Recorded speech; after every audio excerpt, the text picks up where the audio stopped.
गिरनार पर्वतावर नारळाप्रमाणे मस्तक फोडून श्री निरंजन रघुनाथांना झालेले दत्तदर्शन.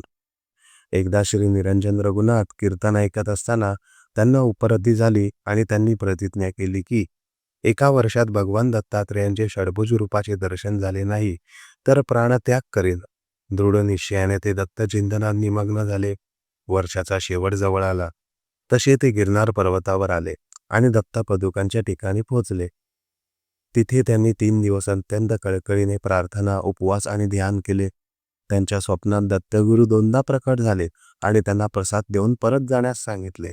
परंतु निरंजन रघुनाथ परत गेले नाहीत. वर्षाचा शेवटचा दिवस उजळला. दर्शन न झाल्याने त्यांनी पादुकांजवळ एक पाषाण आणला आणि त्या पाषाणावर आपले मस्तक जोरजोरात आपटले.